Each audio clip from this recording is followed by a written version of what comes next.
OPS உரையில EPS உரையில இருக்கும்போது ரெட்டத்தலைமை அனைத்து ஜாதிக்கும் பொதுவான கட்சியா இருந்தது. நான் நாடார் தான், ஒரு மறவர், அவர்கிட்ட உள்ள நியாயத்தை நான் சொல்றேன்.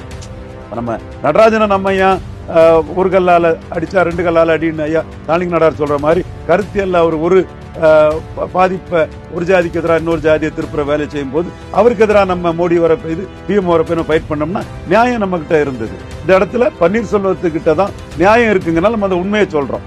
ஒரு இலையில எடப்பாடி, ஒரு இலையில பன்னீர்செல்வம் போது கொங்கு மண்டலத்தில் பொதுத்தள கட்சி ஆட்டு அதை ஒக்காலிகா பார்த்தாப்புல, லிங்காயத்து பார்த்தாப்புல, நாயுடு பார்த்தாப்புல, அருந்ததியர் பார்த்தாப்புல, போயர் பார்த்தாப்புல, ஒட்டர் பார்த்தாப்புல, மைக்ரேட் ஆன அகமுடையார், கள்ளர், மறவர் பார்த்தாங்க, கொங்கு நாடார் பார்த்தாங்க, எல்லா சமுதாயம் செங்குந்தர் பார்த்தாங்க. இப்படி ஒரு பார்வை அந்த கட்சிக்கு இருந்தது. ஓபிஎஸ் போனதும் அது ஒரு ஜாதி கட்சிங்கிற இமேஜ் வந்துச்சு. அதனாலதான் ஈரோடு கிழக்குல அந்த கட்சியால நிற்க முடியாது.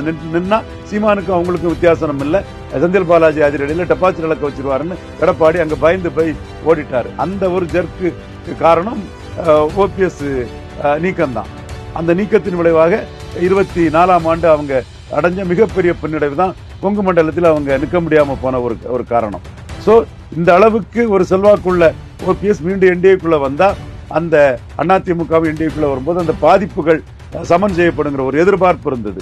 ஆனா இன்னைக்குள்ள நிகழ்வு அதிமுகவுக்கு என்டிஏயின் பாதிப்பு அதிமுகவையும் பெரிய அளவு பாதிக்கும்ங்கிறதா இன்னைக்கு காட்டு.